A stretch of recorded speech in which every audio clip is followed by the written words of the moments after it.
بسم الله الرحمن الرحيم إن الحمد لله نحمده ونستعينه ونستغفره ونؤمن به ونتوكل عليه ونعوذ بالله من شرور أنفسنا ومن سيئات أعمالنا من يهده الله فلا مضل له ومن يضلله فلا هادي له ونشهد أن لا إله إلا الله وحده لا شريك له ونشهد أن محمدا عبده ورسوله أما بعد فأعوذ بالله من الشيطان الرجيم بسم الله الرحمن الرحيم وما أمروا إلا ليعبدوا الله مخلصين له الدين حنفاء ويقيموا الصلاة ويؤتوا الزكاة وذلك دين القيمة صدق الله العظيم وصدق رسوله النبي الكريم الأمين وبلغناه على ذلك لمن الشاهدين والشاكرين والحمد لله رب العالمين. محبت، عقیدت، الفت اور پیار سے درود و سلام، الصلاة والسلام علیک یا سیدی یا رسول اللہ وعلى آلک واصحابک وسلم علیک یا شفیع المذنبین. الصلاة والسلام عليك يا سيدي يا رسول الله وعلى آلك وأصحابك وسلم عليك يا محبوب رب العالمين. سامعین ذی وقار، گزشتہ چند نشستوں سے ہم اخلاص اور حسن نیت یعنی اعمال کا انسان کی نیت کے ساتھ کیا تعلق ہے، قرآن و حدیث سے اس عنوان پہ گفتگو کر رہے ہیں. اختصار کے ساتھ گزشتہ نشستوں کی گفتگو کو سمیٹتے ہوئے ایک دو باتیں نئی بیان کروں گا. اللہ رب العزت قرآن کریم میں ارشاد فرماتا ہے وَمَا أُمِرُوا إِلَّا لِيَعْبُدُوا اللَّهَ مُخْلِصِينَ لَهُ الدِّينَ، سورہ بینہ میں، کہ ان کو تو یہی حکم ہوا ہے إِلَّا لِيَعْبُدُوا اللَّهَ مُخْلِصِينَ لَهُ الدِّينَ، کہ جب تم اللہ رب العزت کی عبادت کرو تو اخلاص عمل کے ساتھ، اخلاص کے ساتھ لِيَعْبُدُوا اللَّهَ، اللہ رب العزت کی عبادت کرو، حُنَفَاءَ وَيُقِيمُوا الصَّلَاةَ، اور بڑی یکسوئی کے ساتھ اور پوری توجہ کے ساتھ وَيُقِيمُوا الصَّلَاةَ، نماز کو قائم کرو، وَيُؤْتُوا الزَّكَاةَ، اور زکوٰۃ ادا کرو، وَذَلِكَ دِينُ الْقَيِّمَةِ. اللہ رب العزت نے اس آیہ مبارکہ کے پہلے ٹکڑے میں 3 احکامات کا حکم دیا. وہ احکامات کیا ہیں کہ جب بھی اللہ کی عبادت کرو تو صدق دل کے ساتھ ہی عبادت کرو. حنفاء ویقیموا الصلاۃ، دوسرا حکم دیا کہ پوری توجہ کے ساتھ تم نماز کو ادا کرو. ویؤتوا الزکاۃ، اور اسی طرح پورے خیال کے ساتھ تم زکوٰۃ بھی ادا کرو. 3 اعمال بیان کرنے کے بعد فرمایا وَذَلِكَ دِينُ الْقَيِّمَةِ، جس دین کے متعلق، جس دین پہ عمل کرتے ہوئے یہ تم کو حکم دیا جا رہا ہے، وہی سچا دین ہے، وہی قیم دین ہے. اور پھر قرآن کریم کے دوسرے متعدد مقامات پہ اللہ رب العزت نے انسان کو اپنی نیت جو تمہارے ظاہر میں ہے اور جو تمہارے باطن میں ہے بتایا کہ اللہ اسے جانتا ہے. ربنا انک تعلم ما نخفی وما نعلن، ابراہیم علیہ السلام کی دعا کا ذکر فرمایا. دوسری جگہ فرمایا وَإِن تَجْهَرْ بِالْقَوْلِ فَإِنَّهُ يَعْلَمُ السِّرَّ وَأَخْفَى، تم اونچی آواز سے بات کرو یا دل میں بات رکھو، اللہ کی ذات تو وہ ہے کہ وہ تمہارے اعمال کو، تمہاری نیتوں کو جانتی ہے. اور پھر وہ حدیث ہم نے بیان کی تھی حضرت سیدنا عمر بن الخطاب رضی اللہ تعالی عنہ، جس حدیث کے راوی ہیں کہ آقا علیہ السلام نے فرمایا انما الاعمال بالنیات، کہ اعمال کا دار و مدار جو ہے وہ انسان کی نیت پہ ہے. اور اس حدیث کی ہم نے تشریح بیان کی تھی.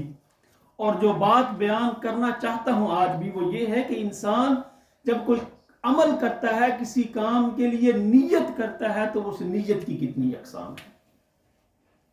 اس نیت کی 3 قسمیں ہیں. پہلی بات یہ ہے کہ تمییز عبادت عن العادت، کہ آپ جو بھی کام کریں، جو بھی عبادت کریں، نیت کے ذریعے اپنی عبادت کو اپنی عادت سے جدا کرنا۔ جیسے میں نے مثال دی تھی کہ اپنی عادت سے، اس نیت کی وجہ سے اس عبادت کو جدا کیسے کرے گا؟ ہم نماز میں بھی کھڑے ہوتے ہیں، ویسے بھی کھڑے ہوتے ہیں، اور ایک بندہ ویسے ہی کھڑا ہے اور ایک بندہ نماز میں کھڑا ہے، تو کیسے پتا چلے گا کہ یہ نماز والا قیام ہے یا یہ ویسے ہی کھڑا ہے؟ قیام کہتے ہیں کھڑا ہونے کو۔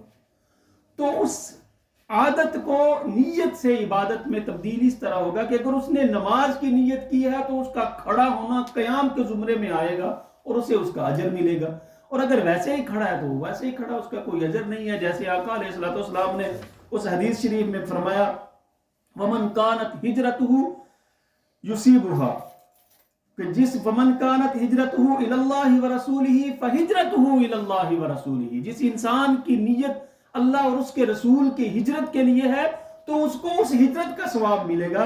فَمَنْ كَانَتْ هِجْرَتُهُ لِدُنْيَا، اور اس کی اگر نیت کسی دنیاوی مقصد کے لیے ہے تو یصیبها، وہ مقصد سے، وہ اپنے مقصد کو پا لے گا۔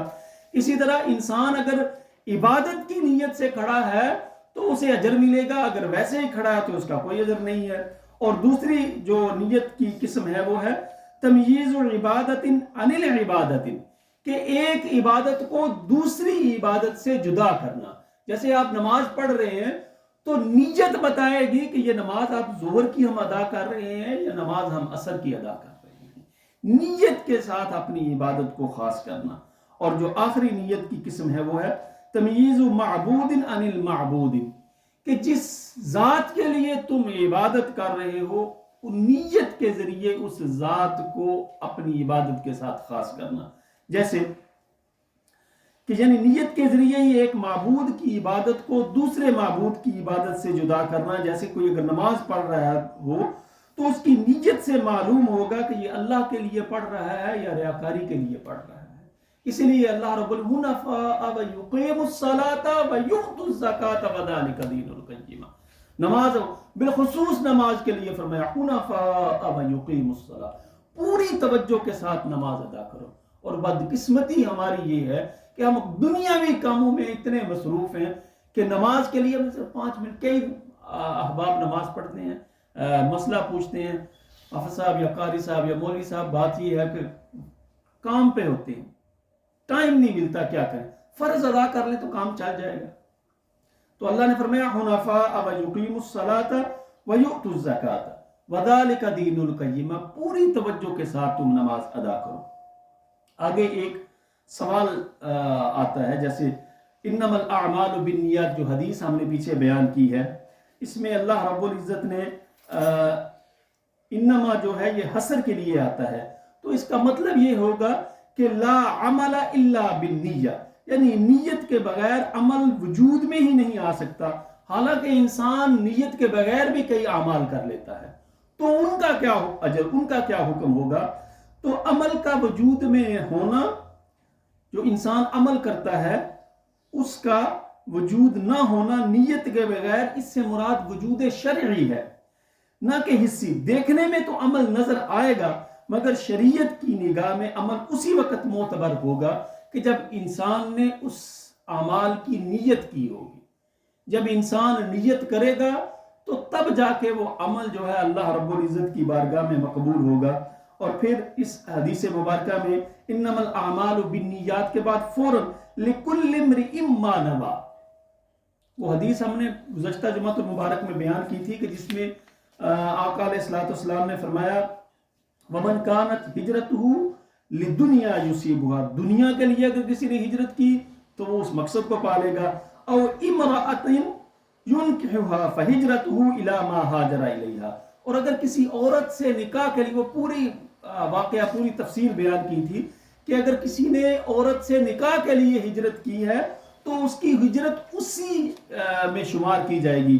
تو یہاں پہ حدیث میں کہا جا رہا ہے کہ انما الاعمال بالنیات کے بعد جو ہے فوری طور پہ لکل امرئ ما نوی کا ذکر کیا گیا، وانما لکل امرئ ما نوی، ہر اعمال کو، ہر ایک کو اعمال کا بدلہ نیت کے اعتبار سے ملے گا۔ علامہ قرطبی رحمۃ اللہ تعالی علیہ فرماتے ہیں کہ نیت کا معاملہ بہت عظیم الشان ہے اور اہم ہے، اس لیے اللہ رب العزت نے 2 بار فرمایا انما الاعمال بالنیات کی تاکید کے ساتھ اس جملہ کو ادا کیا گیا۔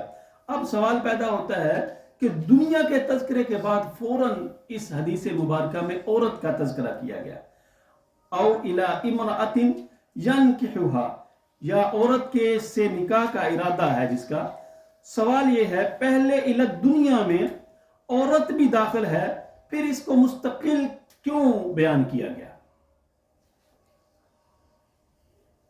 زیادہ انسان کے اہتمام کے لیے۔ جواب یہ ہے اس چیز کا کہ اللہ رب العزت نے اس لیے بیان کیا کہ زیادہ اہتمام کی وجہ سے، یا یہ کہ انصار مدینہ ہجرت کرنے والوں پر سب سے زیادہ اصرار کرتے تھے مال اور عورت دونوں چیزوں کی، اس وجہ سے فرمایا کوئی ہجرت نہ کرے، نہ دنیا کی وجہ سے نہ عورت کے حصول کے لیے۔ اگر کوئی ہجرت کرتا ہے تو وہ اللہ اور اس کے رسول کے لیے ہجرت کرے، یا یہ شان نزول کی وجہ سے عورت کا تذکرہ آ گیا ہے۔ اب اس حدیث مبارکہ کے راوی جو ہیں حضرت عمر بن الخطاب ہیں، اور یہ حدیث بخاری شریف میں بھی آئی ہے، بخاری شریف کی پہلی حدیث ہے۔ اب دوسری حدیث اس ریاض الصالحین کتاب میں جو دوسری حدیث آ رہی ہے وہ یہ ہے کہ دنیا میں برے لوگوں کے ساتھ نیک لوگوں پر بھی عذاب آ جاتا ہے۔ حضرت ام المؤمنین حضرت عائشہ صدیقہ رضی اللہ تعالی عنہا روایت کرتی ہیں کہ قال رسول اللہ صلی اللہ علیہ وسلم یعزو جیش الکعبۃ فاذا كانوا ببیضاء من الارض یخسف باولہم وآخرہم۔ حضرت عائشہ صدیقہ رضی اللہ تعالی عنہا فرماتی ہیں کہ رسول اللہ صلی اللہ علیہ وآلہ وسلم نے فرمایا کہ ایک لشکر یعزو جیش الکعبۃ، کہ کعبہ کے اوپر ایک لشکر کعبہ کے ساتھ جنگ کی غرض سے چڑھائی کرے گا، فَإِذَا كَانُوا بِبَيْضَا، اور جب وہ چٹیل میدان بیضاء میں پہنچے گا تو اس کے یخسف بِأَوَّلِهِمْ وَآخِرِهِمْ، تو اس کے اگلے اور پچھلے لوگوں کو جو ہے اللہ رب العزت زمین میں دنسا دیا جائے گا ان کو۔ تو جب حضرت عائشہ صدیقہ فرماتی ہیں قالت قلت یا رسول اللہ صلی اللہ علیہ وسلم کیف یخسف باولہم وآخرہم، کہ یا رسول اللہ صلی اللہ علیہ وآلہ وسلم ان تمام لوگوں کو کیسے دنسایا جائے گا کہ جبکہ ان میں بعض لوگ دکانداری کرنے والے ہوں گے، بعض بخوشی اس لشکر میں شامل بھی نہ ہوں گے۔